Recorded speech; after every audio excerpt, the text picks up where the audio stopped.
भारत रत्न पूर्व प्रधानमंत्री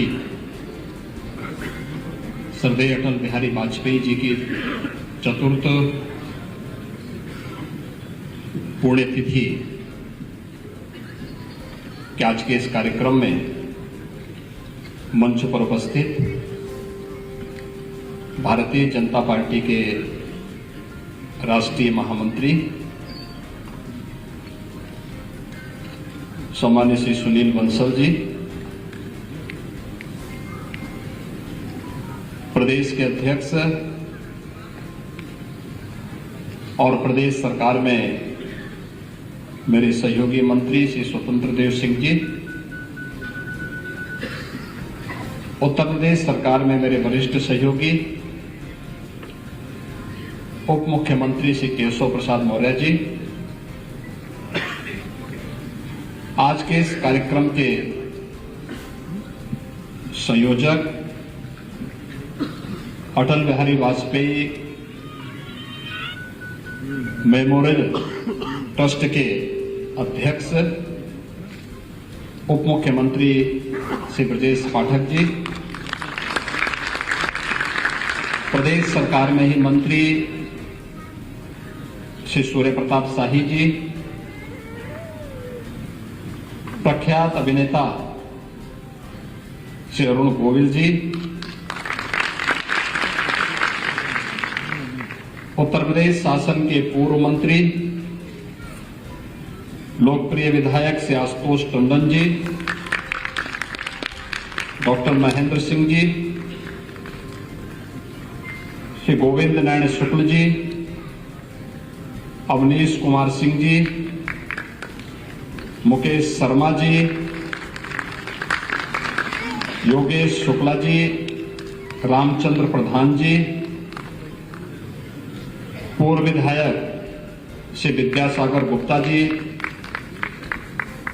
डॉक्टर लालजी प्रसाद निर्मल जी और आज के इस कार्यक्रम में उपस्थित श्रद्धेय अटल जी के सभी शुभचिंतक और अनुयायीगण, उपस्थित भाइयों बहनों,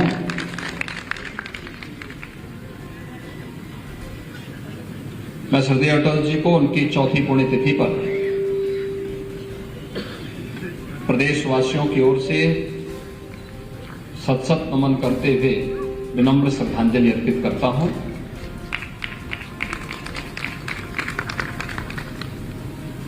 भारत के लोकतांत्रिक इतिहास का एक ऐसा चमकता सितारा श्रद्धेय अटल जी हैं जिनकी सर्वस्वीकार्यता 6 दशक तक राजनीति के क्षितिज पर चमकते हुए हर एक व्यक्ति की पसंद के साथ ही उन्होंने देश और दुनिया के सामने भारत को एक नई पहचान दी। उत्तर प्रदेश उनके पूर्वजों की भूमि थी। एक समय के बाद पूर्वज उत्तर प्रदेश छोड़ करके मध्य प्रदेश गए, लेकिन जब श्रद्धेय अटल जी को अपनी कर्मभूमि बनाना पड़ा था तो एक पत्रकार के रूप में, एक सांसद के रूप में उन्होंने उत्तर प्रदेश की ही धरती को चुना।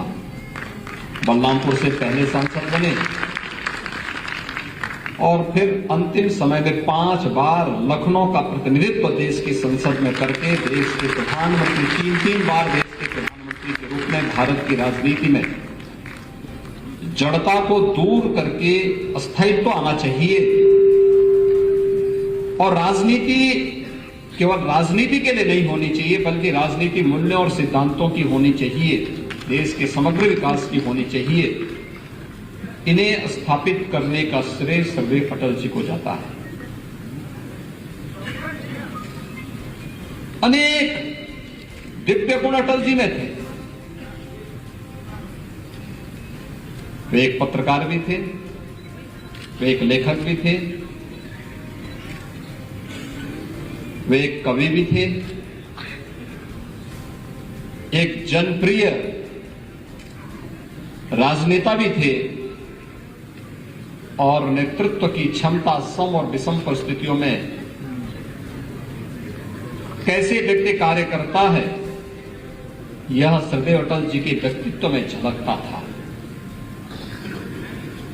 हर सम विषम परिस्थितियों में कैसे कार्य करना है और भारत जैसे लोकतांत्रिक मूल्यों पर कैसे हमें मिलकर के कार्य करना है, ये सब सरदेव अटल जी ने किया। मित्रों, जब अटल जी की बात आती है, जो बात उन्होंने कही,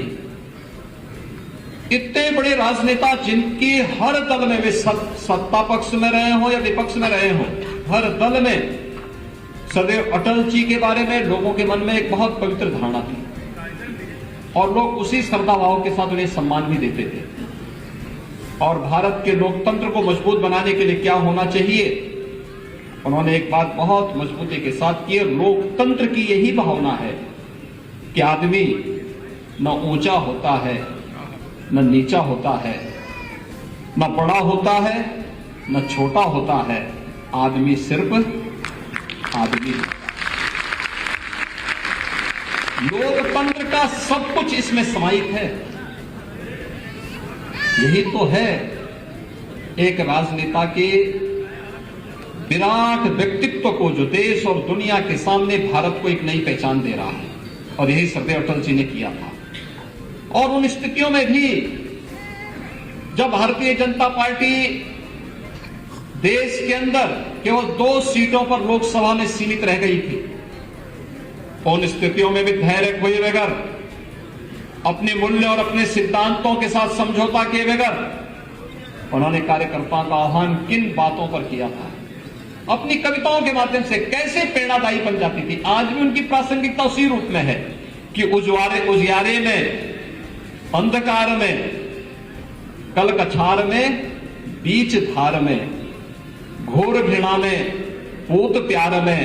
क्षणिक जीत में, दीर्घ हार में, जीवन के सत आकर्षक अरमानों को दलना होगा, कदम मिलाकर के चलना होगा, कदम मिलाकर के चलना होगा। और यह संदेश जो भारतीय जनता पार्टी 1984-85 में मात्र 2 सीट तक सीमित थी, वह भारतीय जनता पार्टी 1989 आते आते देश के कई राज्यों में अपनी सरकार बना दी और 2 से बढ़कर के 89 सीट लोकसभा की भारतीय जनता पार्टी की। फिर यह संख्या बढ़कर के 91 में और बढ़ी, 96 में पहली बार अटल जी के नेतृत्व में 13 दिन की सरकार भी बन गई। और इसके उपरांत तो आपने देखा होगा कि फिर 98 से लेकर 2004 तक सरदेव अटल जी के नेतृत्व में सरकार ने देश के अंदर जिस प्रकार के कार्य किए वह सर्वविदित है। आज हम सौभाग्यशाली हैं कि सरदेव अटल जी ने जो नींव रखी, आज आदरणीय प्रधानमंत्री मोदी जी के नेतृत्व में उस पर देश पूरी मजबूती के साथ दुनिया के सामने विकास का, लोक कल्याण का और सुशासन का एक मॉडल खड़ा कर रहा है। और वर्तमान में प्रधानमंत्री मोदी जी के नेतृत्व में जो सपना कभी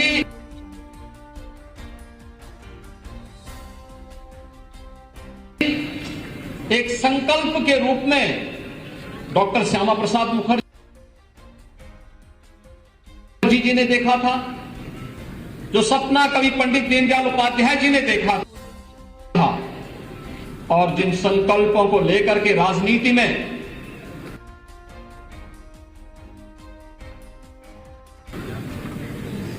सरदेव अटल जी ने